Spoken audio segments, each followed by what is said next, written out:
Hello my dear students, कैसे हो आप लोग। ओके, अभी हम एप्लीकेशन ऑफ डेरिवेटिव के पार्ट 2 के नेक्स्ट लेक्चर नंबर 5 स्टार्ट करते हैं। लेक्चर नंबर 4 तक आपके कंटेंट पोर्शन आपका कंप्लीट हो चुका है। उसमें हमने कंटेंट के बाद मैंने समराइज के लिए 5 to 10 मिनट्स आपको बोला था कि इस तरह से आपको चैप्टर को ध्यान में रखना है, वो आप अच्छे से ध्यान में रखना। इस एक्सरसाइज यहाँ पर इस लेक्चर को स्टार्ट करने से पहले आपको पूरा का पूरा पोर्शन रिवाइज करना है, अच्छे से पूरे कंटेंट आपको अच्छे से रिवाइज कर लेने हैं, ताकि यहाँ पर क्वेश्चन करने में आपको मजा आए और क्वेश्चन आप इजीली सोल्व कर सको। क्लियर। तो आज हम जेएम एक्सरसाइज इस पार्ट 2 का application of derivative part 2 monotonicity के जेएम एक्सरसाइज को हम स्टार्ट करने वाले हैं। तो आज हम जेएम एक्सरसाइज को स्टार्ट करते हैं। ओके, चलो स्टार्ट करो।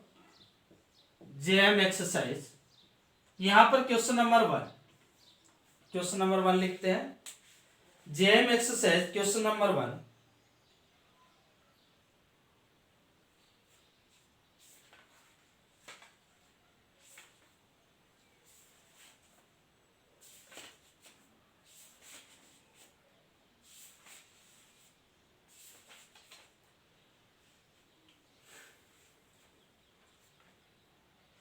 If f and g are differentiable function, if f and g are differentiable functions in 0, 1, if f and g are differentiable function in 0, 1, close interval 0, 1, satisfying f of 0 is equal to 2 is equal to g of 1, f of 0 is equal to 2 is equal to g of 1, g of 0 is equal to 0, g of 0 is equal to 0, and f of 1 is equal to 6, and f of 1 is equal to 6. ये values आपको given है। then for some c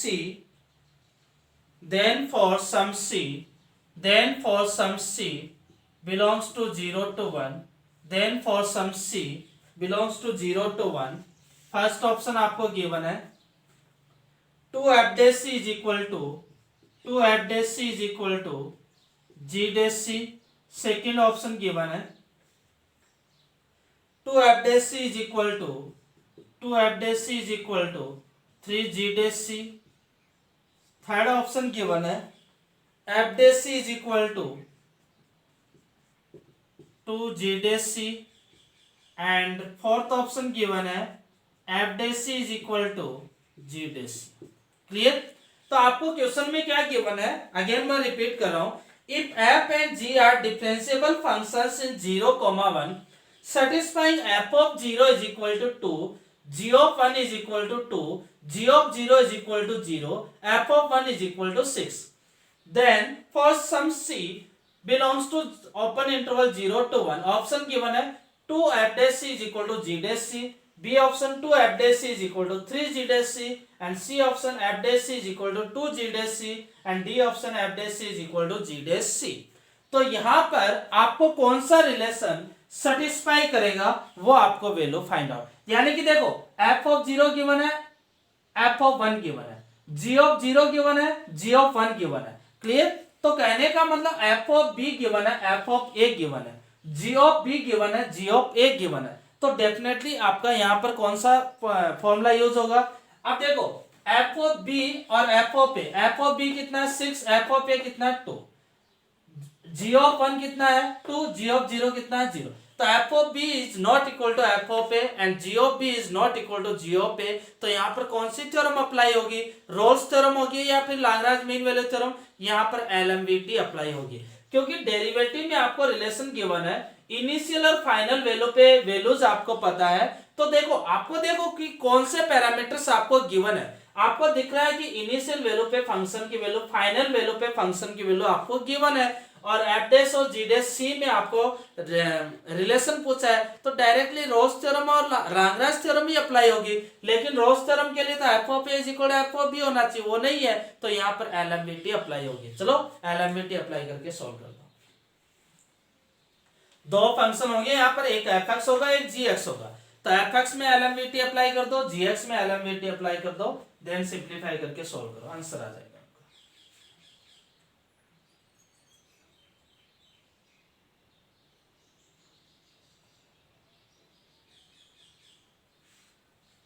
कर दो बेटा फटाक से, आराम से सोल्व हो जाएगा। बहुत इजी क्वेश्चन है, एकदम लल्लो क्वेश्चन है, आराम से आंसर आ जाएगा, इसमें कोई दिक्कत नहीं है, कुछ भी सोचने वाला कोई भी यहाँ पर टिपिकल पोर्शन नहीं है, आराम से आप सोल्व कर सकते हो।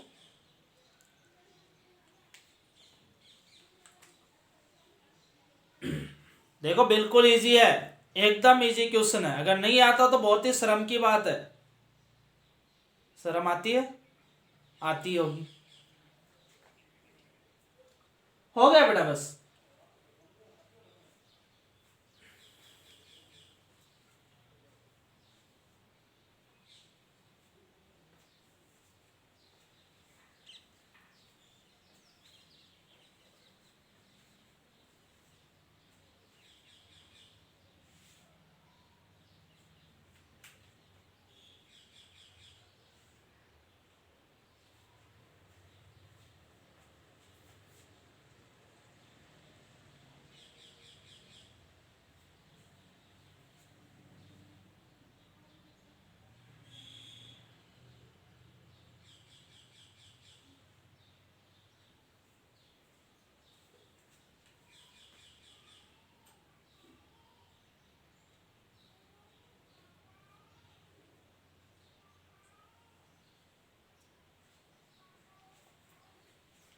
देखो सॉल्व करने के लिए आपको एक फंक्शन एफ एक्स लेट करते हैं, हम एफ एक्स लेट करते हैं, एक फंक्शन जी एक्स लेट करते हैं, तो according to L M V T के अकॉर्डिंग हम क्या देखते हैं कि f dash C is equal to क्या होता है, f of b minus F of a upon b minus a, यही होगा। F dash C is equal to F of b minus F of a upon b minus a. अब देखो A P interval आपको क्या given है, 0 1, ए की value क्या है 0, बी की वैल्यू क्या है 1, तो यहां से हम क्या लिखेंगे, F dash C is equal to F of 1 minus F of 0 upon 1 minus 0। अच्छा एफ ऑफ 1 की वैल्यू कितनी है 6, एफ ऑफ 0 की वैल्यू कितनी है 2, तो 6 माइनस 2 अपॉन 1 कितना आ जाएगा 4। तो कहने का मतलब F dash C is equal to यहां पर क्या आ चुका है 4, ये आ चुका है, f dash C is equal to 4 आ चुका है। अब देखो again g dash C is equal to g x function में g dash c f of g क्या लिखेंगे, g of b minus ji of a upon b minus, यानी कि g of 1 minus ji of 0 upon 1 minus 0। अच्छा जी of 1 की value कितनी है 2, जी of 0 की वैल्यू कितनी है 0 1, कितना आ जाएगा 2, तो यहां से आपके पास क्या रिलेशन आ गया, g dash C is equal to 2, g dash C is equal to 2। अब देखो इस एफ डैश सी को हम क्या लिख सकते हैं, F dash C is equal to 2 into 2। Again हम क्या लिखेंगे, F dash C is equal to 2, 1 2 की जगह क्या लिख देंगे, 1 2 की जगह ये रिप्लेस कर देंगे, तो क्या आ जाएगा जी डैश सी, मींस कहने का मतलब F dash C is equal to 2 times of ji dash c. कौन सा ऑप्शन वेरीफाई करेगा, सी ऑप्शन, सिंपल है, क्लियर। पहले एफ में एलएमवीटी अप्लाई किया, f dash C is equal to F of 1 minus F of 0 upon 1 minus 0 is equal to 4। फिर g x में हमने एलएमवीटी अप्लाई किया, g dash C is equal to g of 1 minus ji of 0 upon 1 minus 0 is equal to 2 minus 0 upon 1 is equal to 2।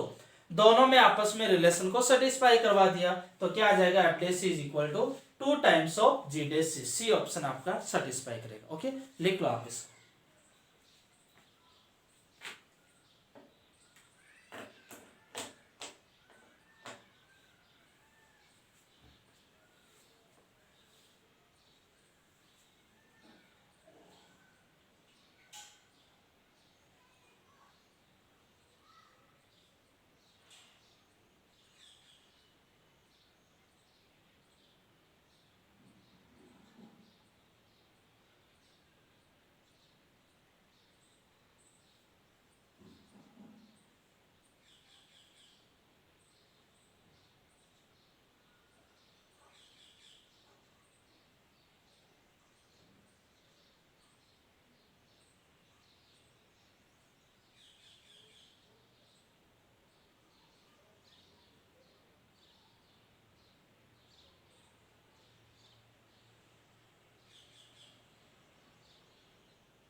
Okay, लिख लिया आपने। चलो next question देखो।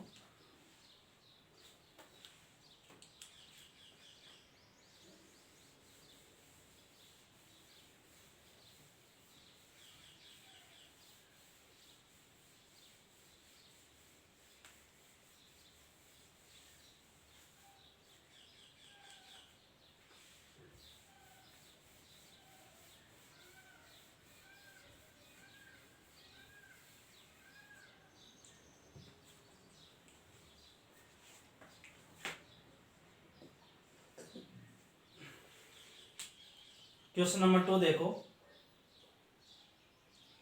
The function fx is equal to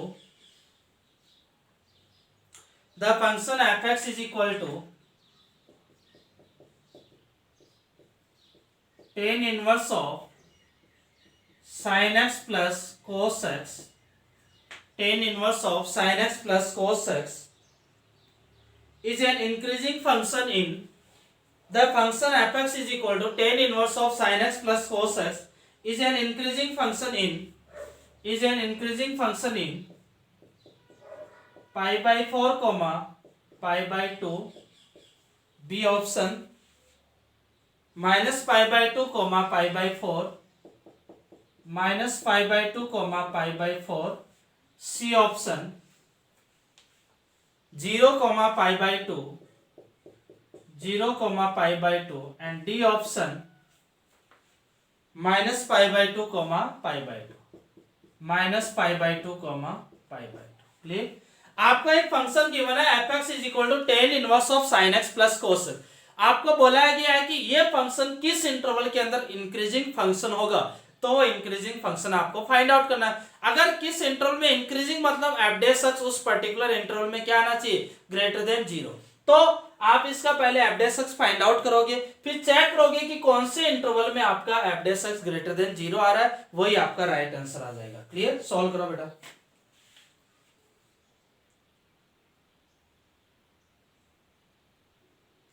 simplify करो, solve करो, हो जाएगा आराम से।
करो, सॉल्व करो, डेरिवेटिव करके हो जाएगा आराम से।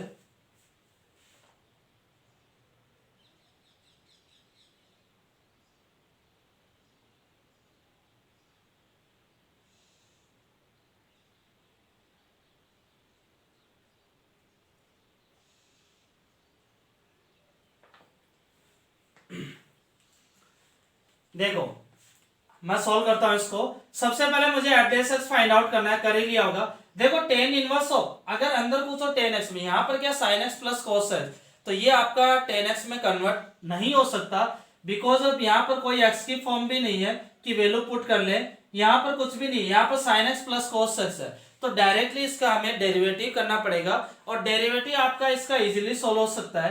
टेन इनवर्स एक्स का डेरिवेटिव क्या होता है, बोलो भाई, टेन इनवर्स एक्स का डेरिवेटिव क्या होगा। ध्यान रखना कि मैंने ये आपको बोला था कि इनवर्स ट्रिगो में टेन इनवर्स ऑफ अंदर टेन में कन्वर्ट करते हैं, लेकिन बेटा अंदर एक्स की फॉर्म हो या साइन अपॉन कॉस इस टाइप की फॉर्म हो, बट यहाँ पर तो क्या है sine x plus cos x है, इसको कैसे टेन में कन्वर्ट कर सकते हैं, अपन डायरेक्टली नहीं कर सकते। तो आपके पास जब नहीं दिमाग में आ रहा तो डायरेक्टली हम इसका डेरिवेटिव कर सकते हैं। टेन इनवर्स एक्स का डेरिवेटिव क्या होता है, one upon one plus x square, तो one upon one plus x की वैल्यू क्या है, sine x plus cos x का whole square into sine x plus cos x का साइन एक्स का डेरिवेटिव कितना आ जाएगा, cos x minus cos x का माइनस साइन एक्स, तो cos x minus sine x. Again इसको सॉल्व करते हैं तो f dash x is equal to कितना आ जाएगा, cos x minus sine x upon, देखो इसको ओपन करेंगे, sine x plus cos x का होल स्क्वायर, क्या लिखेंगे, sine square x plus cos square x plus two sine x cos x. अच्छा sine square x plus cos square x क्या हो जाएगा, वन, वन प्लस वन कितना आ जाएगा, two plus two sine x cos x क्या लिखते हैं, sign two x, sign two x लिखते हैं। क्लियर। अब देखो यहां पर ध्यान देना, साइन टू एक्स की वैल्यू क्या हो जाएगी, माइनस वन टू वन। देखो साइन टू एक्स की वैल्यू क्या हो जाएगी, माइनस वन टू वन। अगर उसमें प्लस टू ऐड करते हैं तो प्लस टू अगर ऐड किया आपने, ये sine two x, sorry sine two x की value minus one to one होगी, साइन टू एक्स की जो रेंज है वो क्या होती है, माइनस वन टू वन, उसमें प्लस टू कर दिया तो माइनस वन प्लस टू कितना आ जाएगा, वन, वन प्लस टू कितना आ जाएगा, थ्री, तो इसकी जो रेंज हो जाएगी ये क्या हो जाएगी, वन टू थ्री, क्या आ जाएगी, one two three, one two three आएगी। यानी कहने का मतलब ये क्या आ जाएगा, पॉजिटिव, ग्रेटर देन जीरो आएगा। तो आपको ये तो पॉजिटिव फिक्स ही है, ये तो फिक्स है कि ये ग्रेटर देन जीरो आएगा, तो आपको क्या करना है, इसको चेक करना है। इंक्रीजिंग देखना है तो इंक्रीजिंग के लिए एफ डैश क्या होना चाहिए, greater than zero, F dash greater than zero. अब नीचे वाली वैल्यू अगर ग्रेटर देन जीरो है तो कंपलसरी ये भी ग्रेटर देन जीरो होनी चाहिए। अब ये ग्रेटर देन जीरो कहां पर होगी वो आपको चेक करना है। समझ में आ गई बात। F dash x find out किया, इसका डायरेक्ट डेरिवेटिव किया, नीचे वाली वैल्यू ग्रेटर देन जीरो, आपको इंक्रीजिंग देखना है तो ये ग्रेटर देन जीरो हो गया, ये ग्रेटर देन जीरो करना है तो ये फिक्स है कि ये पॉजिटिव है, तो कंपलसरी आपको ये भी पॉजिटिव देखना पड़ेगा। तो कहां पर होगा, तो उसके लिए हम ग्राफ बनाते हैं, उसके लिए हम क्या करते हैं, ग्राफ बनाते हैं साइन एक्स और कोस एक्स का। साइन एक्स का ग्राफ ऐसा बनेगा, क्लियर। ये वैल्यू क्या आ जाएगी, minus pi by two, pi by two, pi, zero,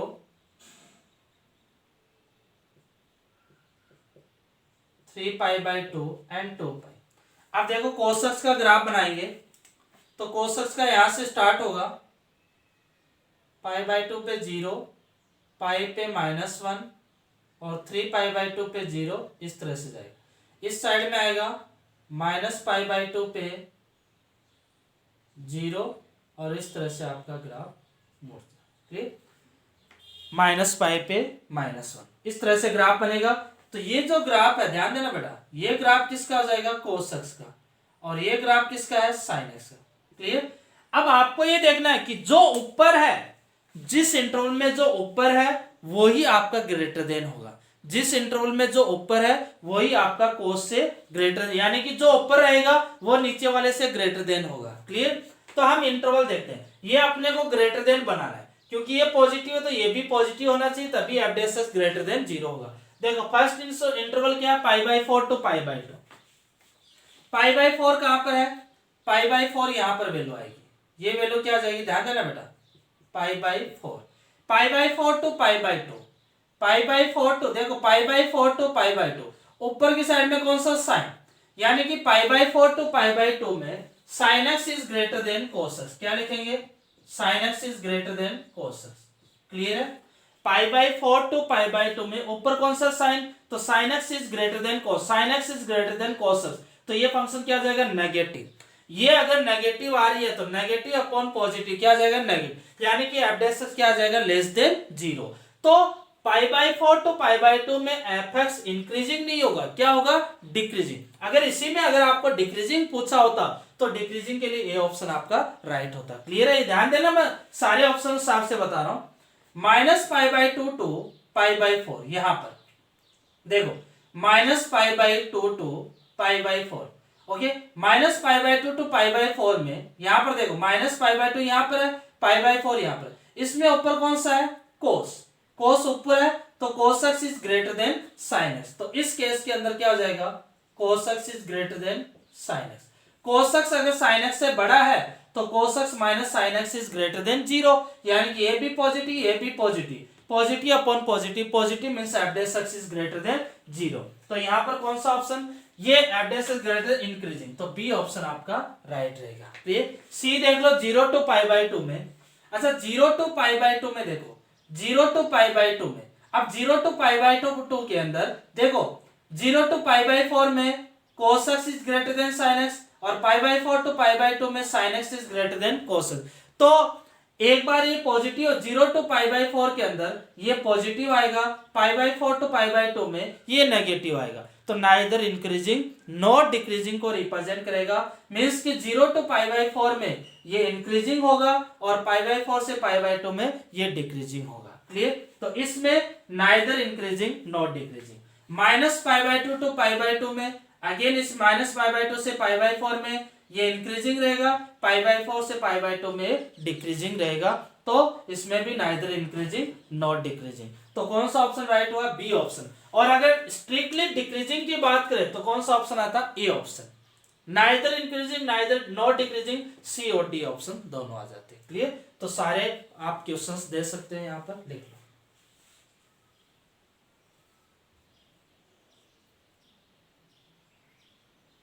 सारे क्वेश्चंस के आंसर आप यहां पर दे सकते हो, ओके, लिख लो यहां। ये ग्राफ वाला सिस्टम ध्यान में रखना यार, ग्राफ वाला सिस्टम में बहुत जगह यूज में हुआ है, कई जगह। आपको ग्राफ बनाना है, जब दो वैल्यू माइनस cos x और माइनस sin x दो माइनस में हो तो ऑलवेज आपको ग्राफ बना के देखना है, जो ऊपर की साइड में होगा वो ऑलवेज नीचे वाले से ग्रेटर देन होगा। इतनी चीज आपको फिक्स दिमाग में फिट करनी है, ओके। इस तरह से हम क्वेश्चन को सोल्व करते हैं, लिख लो इसको।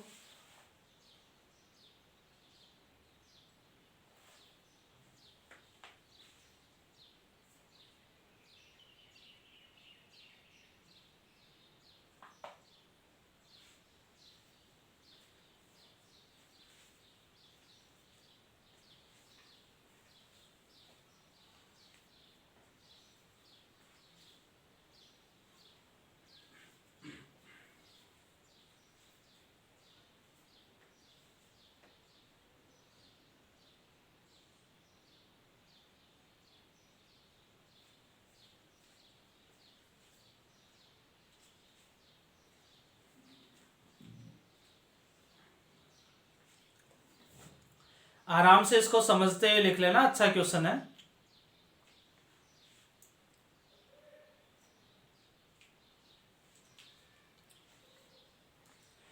कि cos x minus sine x upon 2 plus sign 2x grade कहां पर इंक्रीजिंग होगा, कहां पर डिक्रीजिंग होगा। नीचे वाली वैल्यू पॉजिटिव रहेगी, 2 प्लस साइन 2x है, इसकी रेंज 1 to 3 आएगी तो पॉजिटिव। बस आपको cos x minus sine x को चेक करना है।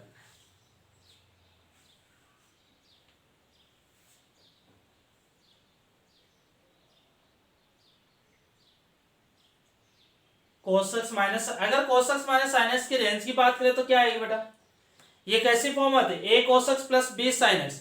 तो a की वैल्यू क्या 1, b की वैल्यू क्या -1। तो a cos x plus b sin x की जो रेंज है वो क्या होती है, minus of root of a square plus b square root of a square plus b square. क्या आ जाएगी, cos x minus sin x की रेंज -√2 टू √2, और cos x plus sin x की रेंज भी क्या होगी, √2 टू -√2 टू √2। तो ये ध्यान में रखना बेटा। ट्रिगो इक्वेशन से सॉल्व करते हैं, ट्रिगो में हम स्टडी करते हैं कि a cos theta plus b sin theta की फॉर्म हो तो उसकी minimum value minus of root of a square plus b square and maximum value root of a square plus b square, okay.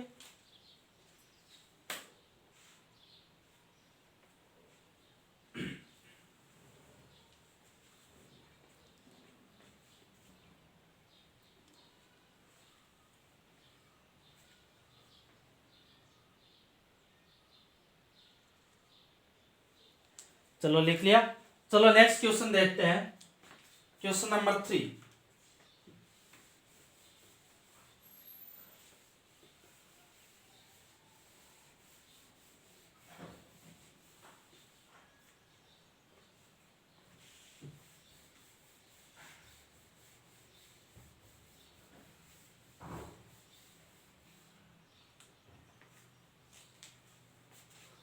Question number 3 देखो,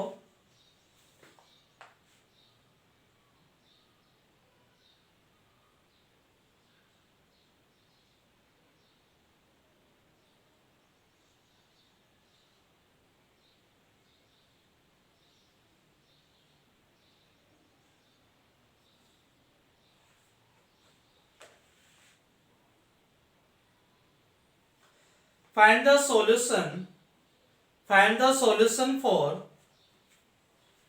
solution for x square x raised to 5 minus 3x x raised to 5 minus 3x minus 1 is equal to 0. Find the solution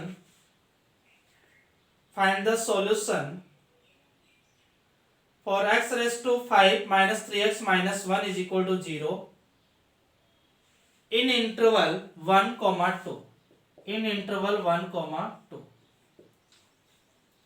Find the solution for x raised to 5 minus 3x minus 1 is equal to 0 in interval 1 comma 2.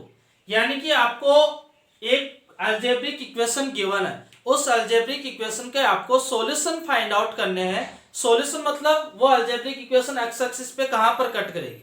Solution का मतलब क्या होता है, जो भी curve हो उसका solution मतलब आपका एक्स एक्सिस पे कहां पर कट करेगी, एक्स एक्सिस, क्योंकि इक्वल टू 0 है ना, इक्वल टू 0 है ये, तो मतलब ये लेफ्ट हैंड साइड भी 0 होनी चाहिए। तो 0 कब होगी, जब ये एक्स एक्सिस पे जहां जिस पॉइंट पर एक्स एक्सिस पे कट करेगी, तो वही पॉइंट आपको देखना, कितने पॉइंट्स ऐसे होंगे जहां पर ये एक्स एक्सिस को कट करेगी। मेन चीज आपको सॉल्यूशन फाइंड आउट करने के लिए, अगर कोई भी equation is equal to 0 given हो, उसका अगर आपको सॉल्यूशन फाइंड आउट करना हो तो वो एक्स एक्सिस को कट करनी चाहिए। जितने टाइम्स एक्स एक्सिस कट करेगी उतने ही उसके सॉल्यूशन, जैसे क्वाड्रेटिक इक्वेशन नहीं देखते हम, X square plus B X plus C is equal to 0, तो हम देखते हैं कि 2 टाइम्स वो एक्स एक्सिस कट करेगी तो उसके रूट कितने होते हैं, 2, यानी कि सॉल्यूशन कितने हो जाते हैं, 2। क्लियर। तो सेम यहाँ पर आपकी एक अलजेब्रिक इक्वेशन है, तो आपको सॉल्यूशन फाइंड आउट करना है, तो आपको चेक क्या करना है कि ये इक्वेशन, ये अलजेब्रिक जो कर्व है, इसका जो कर्व बनेगा X raise to 5 minus 3x minus 1 का एक्स एक्सिस को कितने टाइम कट करेगा, इसका कर्व। क्लियर। तो हमारे पास जो एफ एक्स फंक्शन है, एफ एक्स फंक्शन क्या है, x raise to 5 minus 3x minus 1। अब इसको देखना है कि एक्स एक्सिस को कितने टाइम्स कट करेगा। करो, सोल्व करो इसको, कितने टाइम ये एक्स एक्सिस को कट करेगा। आपके पास एफ एक्स गिवन है x raise to 5 minus 3x minus 1।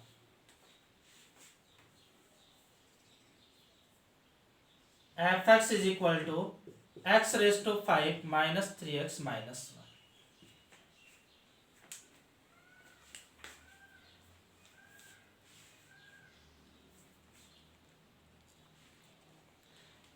करो, देखो, दिमाग लगाओ।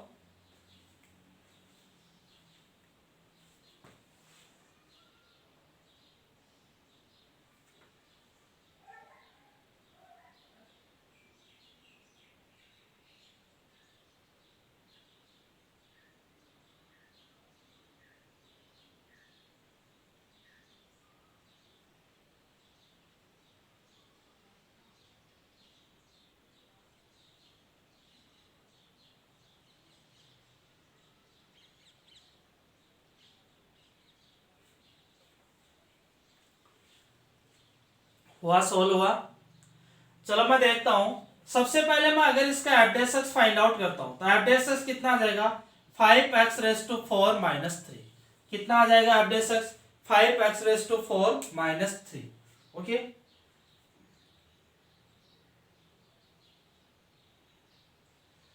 Five x raise to 4 minus 3, ये एफ डेस एक्स आ गया। अब आपको इंटरवल जो गिवन है, इंटरवल क्या गिवन है, 1,2। ध्यान देना बेटा, इंटरवल क्या गिवन है, 1,2। आपको देखना है कि एफ डेस एक्स अगर आपको ऐसा लगे कि आपको number of solution find out करने, तो आपको ऐसा लग जाए कि मान लो कि ये फंक्शन कंटिन्यूसली इंक्रीज कर रहा है, तो हमें पता चल सकता है कि मैक्सिमम एक सॉल्यूशन एग्जिस्ट करेगा, या फिर कंटिन्यूस डिक्रीज कर रहा है तो भी आपका मैक्सिमम एक सॉल्यूशन, क्योंकि अगर आपका कंटिन्यूसली इंक्रीज कर रहा है तो मैक्सिमम एक ही सॉल्यूशन हो सकता है कि जीरो सॉल्यूशन हो, क्योंकि अगर आपका यहां पर अगर हम कोई ग्राफ बनाते हैं, मान लो कि इधर से यहां से चालू हो गया इंक्रीज, तो इधर सॉल्यूशन जीरो हो गया।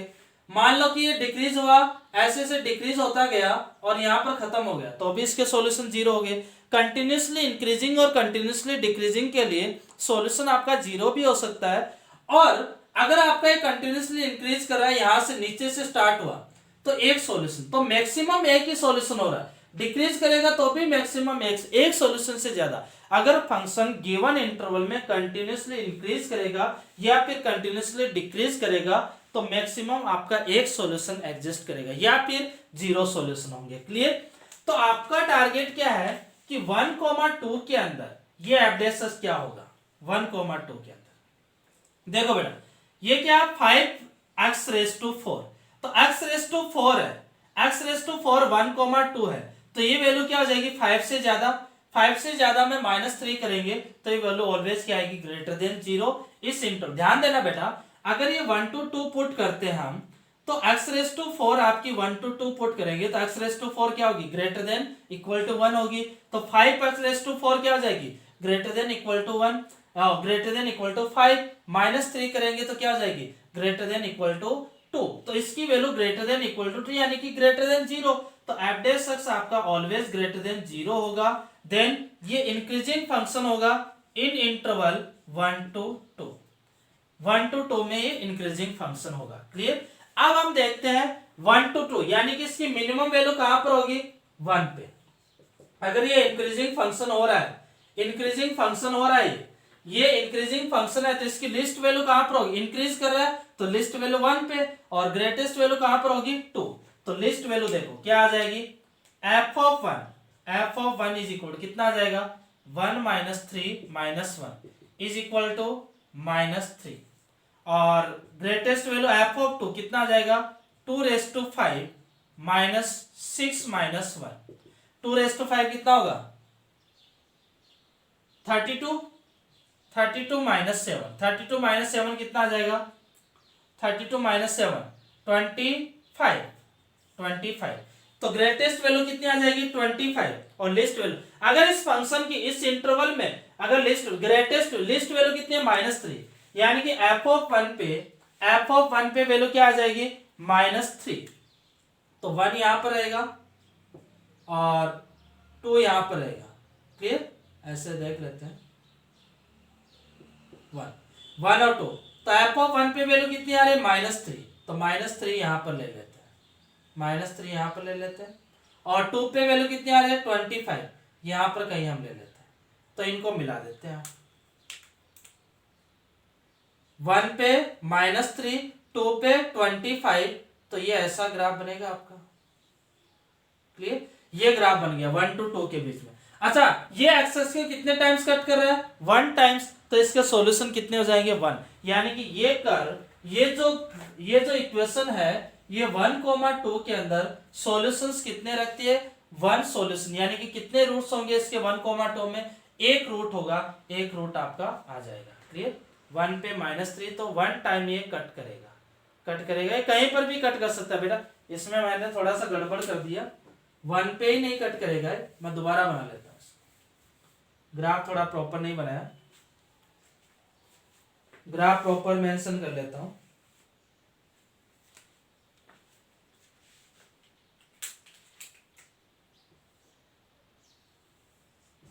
X axis y axis 1 and 2, 1 पे -3 और यहां पर 25। क्लियर? तो -3 से 25 यानी कि यहां से तो ऐसे जाएगा ग्राफ इस तरह से आपका। क्लियर? ये रहेगा, तो ये एक्सेस के कितने टाइम्स 1 टाइम्स यहां पर कट करेगा, तो इसका सॉल्यूशन कितने जाएगा एक सॉल्यूशन आपका होगा। तो इस कर्व के लिए 1,2 में नंबर ऑफ सॉल्यूशन कितने हो जाएंगे 1, तो आप 1 पे टिक कर दोगे। क्लियर? यहां पर देखो 1,2 में फंक्शन कैसा होगा, इंक्रीजिंग फंक्शन। पहला क्वेश्चन 1,2 में इस फंक्शन की लिस्ट वैल्यू क्या हो जाएगी, इंक्रीजिंग है तो 1 पे लिस्ट वैल्यू -3, ग्रेटेस्ट वैल्यू कितनी आ जाएगी 25। Sum of least value and greatest value कितना आ जाएगा 25 - 3 कितना आ जाएगा 22। और नंबर ऑफ रूट्स या नंबर ऑफ सॉल्यूशन 1,2 में इस करके कितने हो जाएंगे, 1 सॉल्यूशन आपका हो जाएगा। क्लियर, इस तरह से इसके क्वेश्चंस बन जाएंगे। ओके, लिख लो इसको।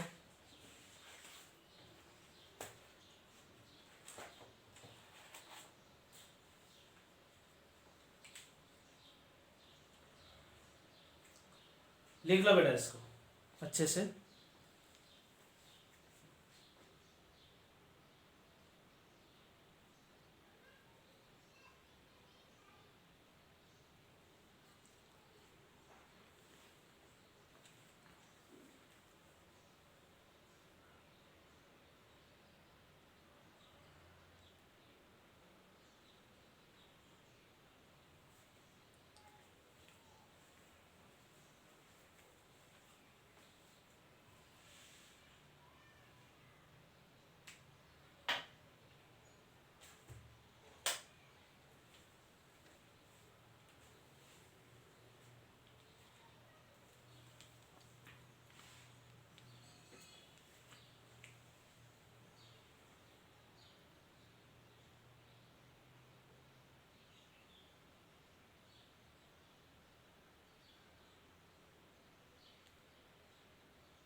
ओके, तो यहां पर हम सॉल्व कर चुके हैं। आपको एक ये जेएम एक्सरसाइज के 3 क्वेश्चंस हमने सॉल्व किए हैं। इन 3 क्वेश्चंस को आप खुद से सॉल्व करना, रिवाइज करना, अच्छे से करना। क्लियर, जो कॉन्सेप्ट हमने फर्स्ट क्वेश्चन सेकंड क्वेश्चन में डेरिवेटिव करके इंक्रीजिंग, फर्स्ट क्वेश्चन आपका एलएमवीटी का था, सेकंड क्वेश्चन अपना इंक्रीजिंग डिक्रीजिंग फंक्शन का, थर्ड क्वेश्चन भी आपका इंक्रीजिंग और डिक्रीजिंग फंक्शन से रिप्रेजेंट कर रहा है। तो इन क्वेश्चंस को आप एक बार खुद से सॉल्व करना और कॉन्सेप्ट देखना कि पर्टिकुलर क्वेश्चन में क्या कॉन्सेप्ट हम अप्लाई कर रहे हैं। हालांकि मैं किसी भी क्वेश्चन में कॉन्सेप्ट को चेंज नहीं करा, वही कॉन्सेप्ट वही एफडेसिक्स फाइंड आउट कर रहा हूँ, greater than less than check कर रहा हूँ। तो आप यहां पर जैसे ग्रेटर देन है तो इंक्रीज करेगा तो मैक्सिमम इसका 1 रूट करेगा, 1 रूट। ये ध्यान में रखना कि अगर कोई भी फंक्शन कंटिन्यूअसली इंक्रीज कर रहा है तो उसका नंबर ऑफ रूट्स 1 हो सकते हैं या सॉल्यूशन 1 हो सकते हैं। अगर कंटिन्यूअसली डिक्रीज भी कर रहा है तो उसके मैक्सिमम नंबर ऑफ सॉल्यूशन 1 हो सकते हैं, 1 से ज्यादा कभी भी सॉल्यूशन नहीं होंगे। अगर ऑप्शन में आपके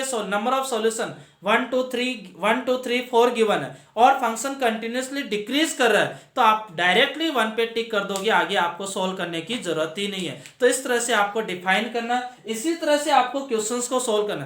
क्वेश्चन के क्या करना है कि अप्रोच को सीखना है कि यार ये क्वेश्चन आपने देखा है, ये क्वेश्चन सर ने सॉल्व भी किया है, तो इस क्वेश्चन की अप्रोच क्या है, ये क्वेश्चन आपको क्या कह रहा है, क्या कहने वाला है।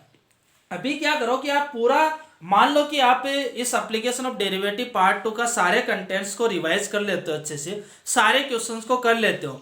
उसके बाद मैंने लास्ट में जो ओरली एक्सप्लेन किया है कि आपको समराइज किया है कि आपको ये पॉइंट्स ध्यान में रखने हैं कि function increasing decreasing f dash x find out करो, उसमें उस गिवन इंटरवल में less than greater than check करो, देन आप सोल्व कर सकते हो। वहीं से आपकी लिस्ट वैल्यू ग्रेटेस्ट वैल्यू आ जाएगी। रोज थ्योरम के लिए f dash c is equal to 0, 3 condition आपकी वो सेटिस्फाई होनी चाहिए। Continuous differentiable f of a is equal to F of b. Lagrange LMVT के लिए आपका continuous differentiable and f dash c is equal to F of b minus F of a upon b minus a. Clear, तो ये points है, बस इतने गिनती के 4 पॉइंट्स आपको ध्यान में रखने हैं। क्लियर, इन 4 पॉइंट्स के बेस पे एप्लीकेशन ऑफ डेरिवेटिव का पार्ट 2 आपका डन हो जाता है। तो आप क्यों नहीं ध्यान में रख सकते, आपको वही ध्यान में रखना, उन्हीं के बेसिस पे आपको क्वेश्चन करना है, वही दिमाग में आपके घूमना चाहिए। जैसे ही क्वेश्चन कर रहे हो तो आपकी अप्रोच वहीं से अप्लाई होनी चाहिए। क्वेश्चन का सॉल्यूशन देख के आप अपनी अप्रोच अप्लाई करना मत सीखो, आप वहां से आपने जो स्टडी किया है वो अप्रोच आपकी उस क्वेश्चन के अंदर अप्लाई होनी चाहिए, तब आप सोल्व कर सकते हो। क्लियर, रैंडमली कोई भी क्या नया क्वेश्चन करने की यही ट्रिक होती है बेटा। कोई भी नया क्वेश्चन हो तो आप चैप्टर को समराइज करो, इस चैप्टर में मैंने ये स्टडी किया, तो वही कॉन्सेप्ट उस क्वेश्चन के अंदर अप्लाई करने की सोचो। अगर ऐसा आप करोगे तो आप डेफिनेटली 90% क्वेश्चन सोल्व कर लोगे, और 10% क्वेश्चन बेटा रह गए तो क्या दिक्कत है, 10% क्वेश्चन ऐसे ही होते हैं जिसके अंदर डिफरेंट कॉन्सेप्ट होते हैं, जो आपके चैप्टर के समराइज के बेसिस पे आप कॉन्सेप्ट अप्लाई नहीं कर सकते तो उनको छोड़ सकते हो आप। क्लियर? तो यही चीज आपको ध्यान में रखनी है कि आपको चैप्टर में जो कॉन्सेप्ट स्टडी किए उनके बेस पे क्वेश्चन सॉल्व करने की हैबिट आप अपने अंदर डालो। क्योंकि मैं जब भी जेएम और जे एक्सरसाइज के क्वेश्चंस करता हूं, हमेशा जो आपने स्टडी किया वही कॉन्सेप्ट को यहाँ पर सॉल्व अप्लाई करता हूं, उन्हीं के बेसिस पे मैं सॉल्व कर देता हूं। ओके, तो हम यहाँ पर 3 क्वेश्चंस से के साथ इस लेक्चर को फिनिश करते हैं। नेक्स्ट वीडियो लेक्चर में हम जेएम एक्सरसाइज की क्वेश्चंस कंटिन्यू करेंगे आगे। ओके, और यहीं पर हम फिनिश करते हैं। ओके बेटा, thank you so much everyone, thank you so much, good luck students.